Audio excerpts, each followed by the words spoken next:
Mon frère s'est moqué de moi pour avoir épousé un minable fermier tandis que sa femme était un génie de la finance. Quand leurs investissements se sont effondrés, mes parents ont exigé que je vende mes terres pour les renflouer. Quand mon mari a expliqué qui était le véritable propriétaire foncier, leurs visages sont devenus livides. Je m'appelle Claire Whittaker, j'ai 32 ans. Le premier véritable signe que ma famille préférait me voir humiliée plutôt qu'heureuse est apparu lors de mon propre mariage, avec une coupe de champagne levée dans ma direction et une blague qui a fait rire 200 personnes avant même que je puisse finir de sourire pour les photos. C'était l'une de ces soirées de fin d'été dans l'Iowa qui aurait dû être chaleureuse et parfaite. Le genre de soirée avec des guirlandes lumineuses au-dessus d'une grange rouge, des chaises pliantes blanches encore éparpillées sur la pelouse, et les dernières traînées dorées du soleil couchant au-dessus des champs. Au lieu de cela, je me souviens du son de la voix de mon frère coupant la pièce comme s'il avait attendu son tour toute la nuit. Il se tenait près du centre de la piste de danse avec ce sourire figé qu'il utilisait chaque fois qu'il voulait paraître charmant au lieu de cruel. Sa femme était à ses côtés dans une robe en satin qui coûtait probablement plus cher que la nourriture que nous servions à la réception. Une main enroulée autour de son bras, elle souriait déjà avant même qu'il ne prononce un mot. Mon père avait à peine terminé son discours quand mon frère a levé son verre et a dit que, alors que certaines femmes épousaient l'ambition, j'avais apparemment décidé d'épouser un homme dont le plus grand investissement à long terme était la terre végétale. La salle a éclaté de rire. Pas tout le monde, pas tout d'un coup, mais suffisamment. Ricanement suffisamment pour que je sente tous les regards se tourner vers ma table. Suffisamment pour que mon visage s'enflamme. Je me suis tourné vers mon mari, m'attendant à de la colère, peut-être de l'embarras, peut-être un signe qu'il voulait partir et les laisser tous derrière. Mais il est resté assis là, dans sa chemise blanche repassée et sa veste sombre, ses larges épaules détendues, une main rugueuse posée sur la mienne sous la table. Il avait passé la matinée à vérifier une conduite d'eau près du champ sud avant de se préparer, car c'était ce qu'il était. Si quelque chose devait être fait, il le faisait. Il ne mettait pas en scène son succès. Il construisait les choses discrètement et passait à autre chose. Ma famille n'avait jamais su quoi faire d'un homme comme ça. Il préférait le genre de personne qui parlait en phrases raffinées autour d'un cocktail et pouvait transformer la décence humaine de base en une opportunité de réseautage. Ma mère s'est penchée vers moi avec son sourire toujours accroché et a murmuré entre ses dents serrées que je devais rire parce que les gens nous regardaient. C'était toujours sa première préoccupation. Pas de savoir si j'étais blessé, pas de savoir si le commentaire avait dépassé les limites, juste de savoir si j'avais l'air gracieuse tout en étant insulté. Mon père s'est assis bien droit sur sa chaise, faisant semblant de ne pas remarquer la tension dans la pièce, ce qui était sa façon préférée de prendre parti. Il n'avait jamais besoin de dire des choses cruelles lui-même s'il pouvait les tolérer et appeler cela de la neutralité. La femme de mon frère a pris une lente gorgée de champagne, puis a ajouté que la vie à la campagne pourrait en fait m'aller parce que j'avais toujours aimé les choses plus simples. Elle a dit cela comme un compliment. Elle l'a dit avec ce petit rire doux que les femmes comme elle utilisaient quand elles voulaient vous ouvrir le ventre sans laisser de taches visibles. Quelques parents ont de nouveau gloussé. Quelqu'un près du bar a murmuré qu'au moins une fille avait choisi une vie avec du caractère. Plus de rire. Je suis restée assise là dans ma robe de mariée et j'ai réalisé que pour la moitié de la salle, mon mariage n'était pas une célébration. C'était ricanement la preuve que j'avais échoué à devenir la version de moi qu'ils respectaient. Ce qui rendait la chose pire, c'est que je n'avais pas échoué. J'avais un diplôme. J'avais une carrière. J'enseignais les sciences dans un lycée non loin de chez nous. Et j'adorais ça. J'aidais à diriger un petit programme de fruits et légumes sur notre ferme et je passais mes fins de semaine à travailler plus dur que la plupart des personnes présentes dans cette pièce ne l'avaient jamais fait. Mais rien de tout cela ne comptait pour ma famille. Je n'avais pas choisi un horizon urbain, un titre, un appartement de luxe, ou le genre de mari qui utilisait des mots comme portefeuille et acquisition lors d'un dîner. Donc, dans leur esprit, j'avais régressé dans la vie, et ce soir-là, ils étaient tous censés sourire poliment pendant que je le faisais. Puis mon frère a regardé directement mon mari et a demandé s'il prévoyait d'amener un tracteur pour la lune de miel ou si même les cutéreux prenaient des jours de repos. Celle-là a provoqué un rire encore plus fort que la première. Ma poitrine s'est serrée si fort que j'ai cru que j'allais vraiment pleurer devant tout le monde.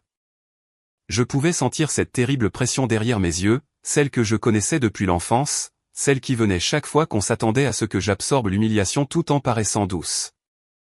Mais mon mari m'a serré la main une fois, calme et ferme, et s'est penché assez près pour que je sois la seule à l'entendre. « Laisse-les parler » a-t-il dit.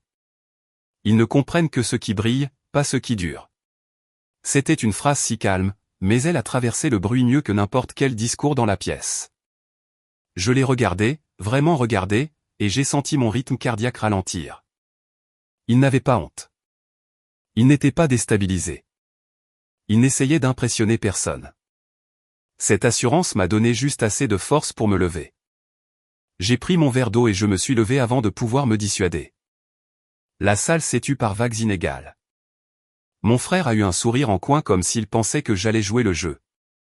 Ma mère avait l'air horrifiée. Mon père avait l'air fatigué. J'ai levé mon verre vers la salle et j'ai dit que le mariage avait une drôle de façon de révéler qui venait pour célébrer votre bonheur et qui venait pour le mesurer au leur. Quelques personnes ont bougé sur leur siège. Le sourire de mon frère a vacillé. J'ai dit, je suis reconnaissante envers tous ceux qui croient qu'une bonne vie est quelque chose que l'on construit avec loyauté, travail acharné et amour, pas quelque chose que l'on loue pour les apparences. Puis j'ai bu mon eau et je me suis rassise. Personne n'a ri cette fois-là. L'orchestre a repris quelques secondes plus tard, et la salle a lentement fait semblant de s'en remettre. Ricanement, mais quelque chose avait changé pour moi à ce moment-là. J'avais passé des années à essayer de gagner la chaleur de personnes qui ne respectaient que le pouvoir. Assise là sous ces lumières de grange, écoutant les bavardages forcés reprendre autour de moi, je me suis dit que je pouvais vivre sans leur approbation. Je me suis dit que la vie tranquille que mon mari et moi construisions parlerait d'elle-même bien assez tôt. Ce que je ne savais pas alors, c'est que ces mêmes personnes qui se moquaient de nous pendant le dîner et la danse viendraient un jour à notre porte en désespoir de cause, exigeant que je détruise cette vie pour sauver la leur. Dès la 2e année de mon mariage, j'ai compris que dans ma famille, la cruauté arrivait rarement comme un seul coup dramatique. Elle venait en petites doses raffinées lors des rencontres d'avant-match, des barbecues et des dîners de fête, toujours enveloppés de rire, pour que personne n'ait à admettre à quel point c'était vraiment laid. Mon frère et sa femme avaient pris l'habitude de traiter notre vie comme une blague. Pour eux, je n'avais pas construit quelque chose d'honnête et de paisible. Je m'étais résigné, et mon mari n'était pas un homme bon avec des mains fortes et des valeurs solides. Il n'était que le fermier qu'ils utilisaient pour se sentir plus important. Lors d'un rassemblement de football à l'extérieur de Des Moines, mon frère a demandé si notre ferme rapportait enfin de l'argent ou si nous survivions encore grâce aux tomates anciennes et à l'optimisme. Sa femme a ri et a dit à un petit cercle d'invités que mon petit programme de fruits et légumes semblait adorable, comme un passe-temps pour des femmes qui n'avaient jamais vraiment quitté l'université. Tout le monde a souri comme on le fait quand on veut la blague sans la culpabilité. Mon père s'en est mêlé en demandant à mon mari s'il avait déjà pensé à faire quelque chose de plus stable. Ma mère se tenait à proximité et ne disait rien, ce qui dans notre famille avait toujours compté comme un accord. Le repas de l'Action de grâce a été pire. Mon frère et sa femme ont passé la majeure partie du dîner à parler de leur nouvelle maison dans la banlieue de Chicago, d'investissements intelligents, et de la façon dont le vrai succès venait de l'envergure, pas de la sueur. Chaque phrase semblait avoir été conçue pour nous rabaisser. Puis plus tard dans la cuisine, ma jeune sœur a discrètement admis que les choses n'étaient pas aussi parfaites qu'elles en avaient l'air. Certains investissements avaient mal tourné. Il y avait du stress, des disputes, et beaucoup plus de panique derrière des portes closes que quiconque ne voulait l'admettre. Cela aurait dû me satisfaire. Mais ce ne fut pas le cas. Cela m'a seulement fait réaliser quelque chose de plus difficile à accepter. Même alors que leur monde commençait à se fissurer, ils avaient encore besoin que le mien paraisse plus petit. Ils avaient encore besoin que je sois la vie facile, le choix inférieur, la sœur à laquelle ils pouvaient se mesurer. Puis un après-midi d'hiver, ma mère a appelé, la voix tremblante et précipitée, et m'a dit que la famille devait se réunir immédiatement. Dès que j'ai raccroché, j'ai su qu'il ne s'agirait pas d'une simple conversation. Ce serait une exigence. Nous sommes arrivés chez mes parents un samedi après-midi gris, et dès que je suis entré dans le salon, j'ai su que ce n'était pas une réunion de famille. C'était une embuscade. Mes parents étaient déjà assis comme s'ils l'avaient répété. Mon frère avait l'air tendu et irrité.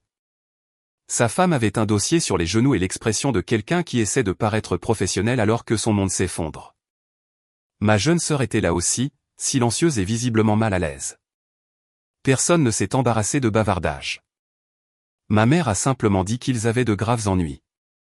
Puis la vérité a éclaté.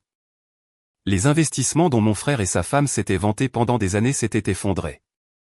De mauvaises décisions, des mouvements risqués et des tentatives désespérées pour récupérer les pertes avaient anéanti bien plus que leur propre argent. Mes parents avaient suivi leurs conseils, et maintenant une énorme partie de leurs économies avait également disparu. La famille paniquait. Puis est venue la vraie raison pour laquelle ils m'avaient appelé là. La femme de mon frère a glissé des papiers sur la table basse et a dit que notre ferme était le dernier atout solide à leur portée. Elle a commencé à parler de vendre des terres ou de les utiliser comme garantie rapidement pour stabiliser les dégâts. Elle parlait comme si elle présentait une solution financière intelligente, et non comme si elle me demandait de détruire ma vie pour sauver les mêmes personnes qui s'en étaient moquées pendant des années. Je l'ai simplement fixé. Ma mère a pleuré et a dit que la famille devait passer en premier. Mon père a appelé cela un sacrifice. Mon frère, qui avait passé des années à agir comme si nos terres ne valaient rien, a maintenant appelé cela une sécurité. C'est à ce moment-là que j'ai compris exactement ce que je signifiais pour eux. Pas une fille, pas une sœur, un plan de secours. Quand j'ai demandé pourquoi ils pensaient que j'accepterais jamais cela, mon frère a donné la réponse à laquelle j'aurais dû m'attendre. Parce que nous sommes une famille. J'ai failli rire. La famille n'avait jamais eu d'importance lorsqu'il m'humiliait à mon mariage, se moquait de mon mari, ou transformait chaque fête en un rappel qu'ils pensaient que je m'étais rabaissé en me mariant. Mais maintenant que leur vie parfaite se fissurait, soudainement, les liens du sang comptaient. Puis sa femme a rendu les choses encore pires. Elle a dit, je n'avais pas d'enfant, pas de grande carrière, et aucune vraie raison de m'accrocher si forte à une vie qui pourrait être reconstruite ailleurs. La pièce est devenue silencieuse. C'était là, mis à nu. À ses yeux, ma vie était toujours la plus petite, la plus jetable, la plus facile à sacrifier. Je me suis levé et je leur ai dit la vérité. Ils ne m'avaient pas appelé là parce qu'ils m'aimaient. Ils avaient appelé parce qu'ils pensaient que j'étais la seule sur laquelle ils pouvaient faire pression. Mon mari s'est levé à côté de moi et a dit calmement que nous devrions partir. Ma mère a supplié pour une réponse d'ici lundi. Mon père a dit que les créanciers n'attendraient pas. Mon frère a dit que si je partais, je choisissais la fierté plutôt que la famille. Je leur ai dit que j'y réfléchirais. Mais pendant tout le trajet du retour, une pensée se répétait dans ma tête. Ils n'avaient jamais considéré ma vie comme précieuse jusqu'à ce qu'ils en aient besoin. Ce que je ne savais pas encore, c'est que mon mari était resté si silencieux pour une raison, car dès que nous serions de retour à la ferme, il allait me montrer quelque chose qui changerait tout. Le trajet de retour de chez mes parents a semblé plus long qu'il n'aurait dû l'être.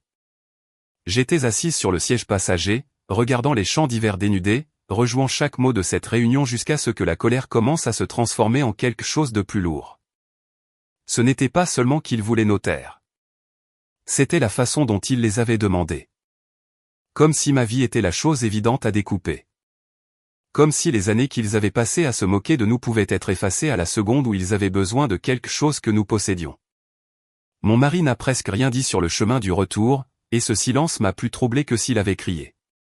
Au moment où nous nous sommes garés dans la cour de la ferme, il a éteint le moteur du camion et m'a regardé avec une assurance qui m'a noué l'estomac.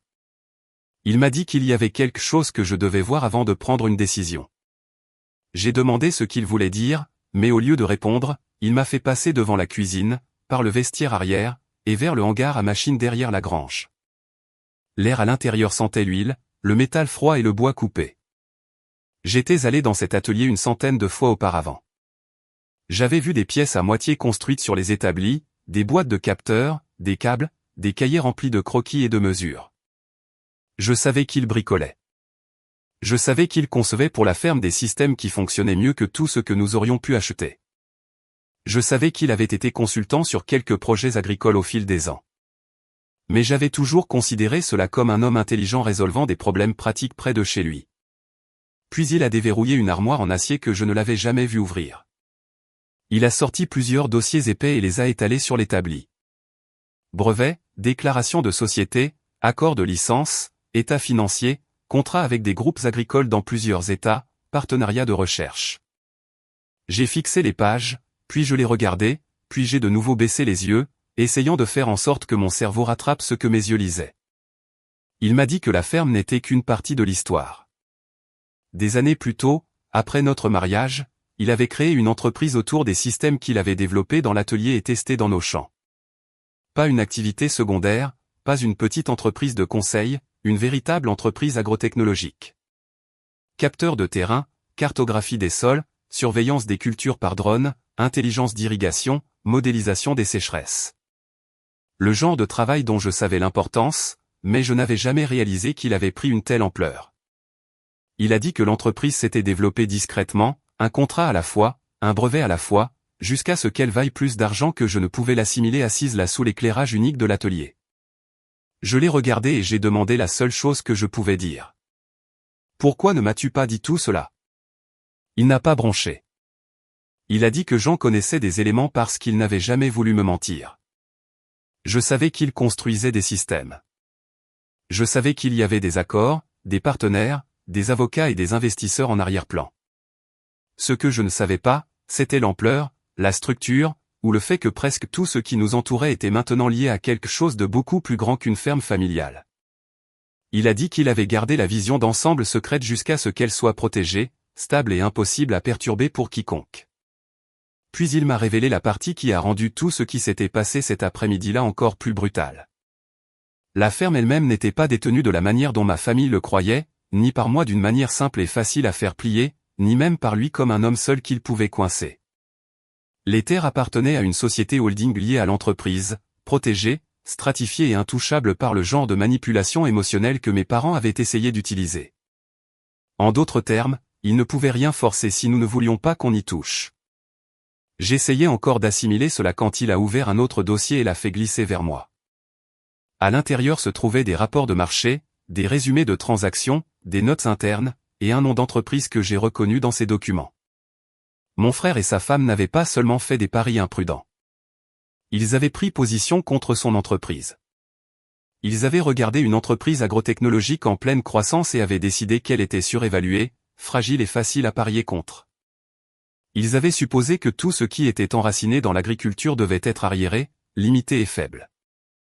Ils avaient misé de l'argent sur cette supposition. Ils ne perdaient pas seulement en général.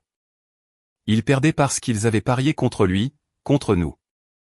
Je me suis assise lourdement sur le tabouret à côté de l'établi et j'ai senti la pièce basculer pendant une seconde.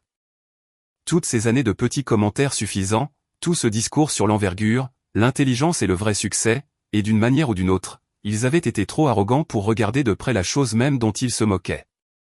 Il m'a dit qu'il était resté silencieux lors des réunions de famille parce qu'il voulait voir qui ils étaient quand il croyait que nous n'avions rien d'impressionnant à offrir. Il voulait la vérité avant que l'argent ne la déforme. Cette partie m'a blessé. Je le lui ai dit. Je lui ai dit qu'il y avait des soirs où je rentrais de ces dîners en me demandant s'ils avaient peut-être raison, si j'avais peut-être choisi une vie plus petite, si j'avais peut-être déçu tout le monde, y compris moi-même. Son visage a changé alors, et pour la première fois de la soirée, j'ai vu le regret percer son calme. Il a dit qu'il n'avait jamais voulu que je me sente petite. Il avait voulu l'intimité, pas la douleur, la protection, pas l'humiliation. Mais au moment où il a réalisé à quel point leur mépris s'enfonçait en moi, il a cru que toute la vérité aurait plus d'importance si elle arrivait au bon moment. J'aurais dû rester en colère plus longtemps que je ne l'ai été. Une partie de moi le voulait. Mais debout dans cet atelier, entouré de la preuve de ce que nous avions réellement construit, j'ai compris quelque chose que ma famille n'avait jamais compris. Mon mari n'avait jamais été petit. Notre vie n'avait jamais été petite. Elle n'avait semblé l'être qu'aux yeux de personnes qui jugeaient la valeur sur les apparences. Puis mon téléphone a vibré. Un message texte de ma jeune sœur. Ils viennent à la ferme demain. Tous. Papa dit qu'ils ne partiront pas sans une réponse. J'ai montré le message à mon mari. Il l'a lu une fois et a reposé le téléphone sur la table. Il n'y avait pas de panique en lui, pas d'hésitation, juste un calme qui semblait presque dangereux. Il a dit, laisse-les venir. J'ai regardé les documents étalés entre nous, les brevets, les titres de propriété, les preuves de tout ce que ma famille n'avait pas su voir. Puis j'ai regardé l'homme qu'ils avaient passé des années à appeler un cutéreux comme si c'était une insulte. Pour la première fois depuis que j'avais quitté la maison de mes parents, je ne me sentais pas acculé. J'ai ressenti quelque chose de plus froid, de plus stable. Parce qu'au moment où ma famille est arrivée dans notre ferme le lendemain, il ne marchait plus vers une fille désespérée qu'il pouvait forcer à se soumettre. Il marchait droit vers une vérité qui était sur le point de ruiner l'histoire qu'ils s'étaient racontée pendant des années. Ils sont venus à la ferme le lendemain après-midi, agissant toujours comme s'ils avaient le droit de demander n'importe quoi. Mes parents semblaient épuisés, mon frère semblait en colère, et sa femme se comportait toujours comme si elle pouvait gérer tout ce désastre si tout le monde arrêtait simplement d'être émotif. Elle avait de nouveau un dossier à la main. Cela seul m'a tout dit. Ils n'étaient pas là pour s'excuser. Ils étaient là pour conclure un accord. Nous les avons laissés entrer dans le salon et en quelques minutes, elle a commencé à exposer des options avec sa voix froide et raffinée. Vendre une partie des terres, emprunter sur le reste, restructurer la propriété afin qu'elle puisse être utilisée pour couvrir leurs pertes. Ricanement elle l'a dit comme si elle présentait une solution financière propre, et non comme si elle me demandait de démanteler la vie dont elle s'était moquée pendant des années. Mon père appelait cela un sacrifice. Ma mère appelait cela la famille. Mon frère appelait cela le seul choix pratique qui restait. Je les ai tous regardés et j'ai réalisé qu'aucun d'eux n'avait honte. Désespéré, oui. Embarrassé, peut-être. Mais honteux, non. Ils croyaient toujours que ma vie était la plus facile à démanteler. C'est à ce moment-là que mon mari est finalement intervenu. Il a dit, si tout le monde a fini de faire semblant, il est temps d'être honnête. Puis on a de nouveau frappé à la porte. Je l'ai ouverte et j'ai trouvé une avocate de Des Moines avec un porte-document dans une main et une expression calme qui a instantanément changé l'ambiance de la pièce. Elle s'est présentée, s'est assise et a commencé à étaler des documents. Le premier choc a frappé presque immédiatement. La ferme n'était pas détenue de la manière dont ma famille le pensait. Les terres appartenaient à une société holding protégée liée à l'entreprise de mon mari. Il n'y avait pas de titre de propriété simple qu'il pouvait nous forcer à céder. Aucun point faible qu'il pouvait exploiter. Puis est venu le coup le plus dur. L'entreprise de mon mari n'était pas un projet secondaire ou un passe-temps. C'était une entreprise agrotechnologique florissante construite sur des brevets, des systèmes de terrain, des accords de licence et des contrats majeurs dans tout le Midwest. La ferme dont il s'était moqué pendant des années était également le terrain d'essai d'une technologie qui valait plus qu'aucun d'eux ne l'avait imaginé. Mon frère a fixé les papiers comme s'il pouvait les forcer à devenir faux. Ma mère semblait confuse. Mon père avait l'air d'avoir oublié comment parler. Mais le pire moment est arrivé quand mon mari a demandé à la femme de mon frère si elle reconnaissait le nom de l'entreprise. Elle l'a reconnu parce que c'était l'entreprise contre laquelle elle et mon frère avaient parié. Ils avaient pris position contre son entreprise parce qu'ils supposaient que tout ce qui était lié à l'agriculture devait être faible, peu sophistiqué et facile à exploiter. Leur perte ne venait pas seulement de la malchance. Elle venait de l'arrogance. Ils avaient perdu de l'argent parce qu'ils étaient trop suffisants pour comprendre la chose même qu'ils méprisaient. La pièce a explosé après cela. Mon frère s'est retourné contre sa femme. Mon père a exigé des réponses. Ma mère a commencé à pleurer. Ma jeune sœur est restée assise là en silence, l'air malade. Et à travers tout cela, je me tenais là, me sentant plus froide et plus calme que je ne l'avais été depuis des années. Quand ma mère a finalement murmuré qu'il ne savait pas, je lui ai dit la vérité. Exactement. Vous ne saviez pas parce que vous n'avez jamais cherché à savoir. Vous ne vous êtes jamais soucié de savoir qui était vraiment mon mari. Vous ne vous êtes jamais soucié de ce que nous avions construit. Vous n'avez vu de la valeur que lorsque vous en aviez besoin. Cela les a fait taire. Puis j'ai dit ce que je voulais dire depuis des années. Je leur ai rappelé mon mariage, les fêtes, les blagues, la façon dont ils avaient fait de ma vie la cible de leur moquerie parce qu'elle ne les impressionnait pas. Je leur ai dit qu'ils n'avaient pas le droit d'appeler cela la famille maintenant, après avoir passé des années à me traiter comme si j'avais choisi une vie inférieure. Les liens du sang n'étaient pas un laissez-passer gratuit pour me manquer de respect et venir ensuite demander d'être sauvés quand leur propre choix avait explosé en plein vol. Mon père a demandé si nous allions vraiment les laisser tout perdre. Mon mari a répondu avant que je ne puisse le faire. Ce n'était pas nous qui l'avions joué et perdu. C'était la fin de l'histoire. Je leur ai dit de partir. Pas de terre, pas d'argent, pas de sauvetage, rien. J'ai dit que ma jeune sœur pourrait me contacter quand elle serait prête à être honnête, mais que les autres avaient fini de venir chez moi jusqu'à ce qu'ils comprennent ce que le respect signifiait réellement. Ma mère a pleuré plus fort. Mon frère avait l'air de vouloir se disputer, mais il n'avait plus d'arguments. Sa femme était devenue complètement pâle. Ils sont sortis un par un et quand la dernière voiture a disparu dans l'allée, je me suis tenu dans le silence et j'ai ressenti quelque chose que je n'avais jamais ressenti après une réunion de famille auparavant. Du soulagement. Parce qu'ils étaient venus pour prendre la seule chose qu'ils pensaient que nous avions. Au lieu de cela, ils ont été forcés de faire face à la vérité. Et quand mon mari a expliqué qui était le véritable propriétaire foncier, leurs visages ont pris exactement la couleur que j'avais imaginée. Après leur départ, la maison est devenue silencieuse d'une manière que je n'avais jamais connue auparavant. Pas le silence étrange qui suit une dispute de famille où tout le monde attend le prochain appel, le prochain voyage de culpabilité, la prochaine tentative de faire comme si de rien n'était. C'était différent. J'avais l'impression que quelque chose de lourd avait finalement été coupé. Je suis resté là dans le salon pendant un long moment, fixant la porte d'entrée fermée, attendant presque que la vague habituelle de culpabilité s'abatte sur moi. Cela avait toujours été le cas auparavant. Chaque fois que ma famille allait trop loin et que je ripostais, c'était moi qui finissais par avoir l'impression d'avoir fait quelque chose de mal. Mais cette fois, ce que j'ai ressenti le plus, c'est du soulagement. Pour la première fois de ma vie, je n'avais pas plié juste parce que les personnes qui me faisaient du mal partageaient mon sang. Quelques heures plus tard, ma jeune sœur a appelé. À la seconde où j'ai répondu, j'ai pu entendre qu'elle avait pleuré.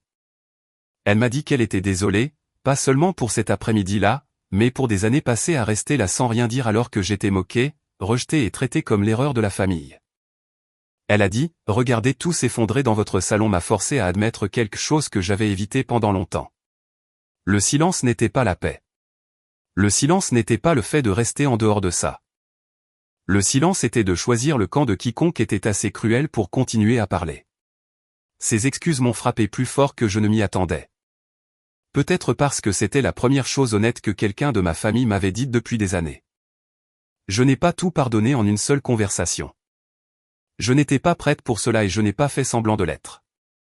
Mais je lui ai dit qu'elle pourrait venir me voir seule si elle voulait parler honnêtement sans excuses et sans porter les messages de tout le monde. Elle a dit qu'elle le ferait. Ce fut la seule porte que j'ai laissée ouverte. Les autres n'ont pas changé. Mes parents ont envoyé des messages textes qui commençaient comme des excuses et finissaient comme des accusations. Ils ont écrit sur la douleur, l'humiliation, et sur la façon dont la famille ne devrait jamais laisser les choses aller si loin.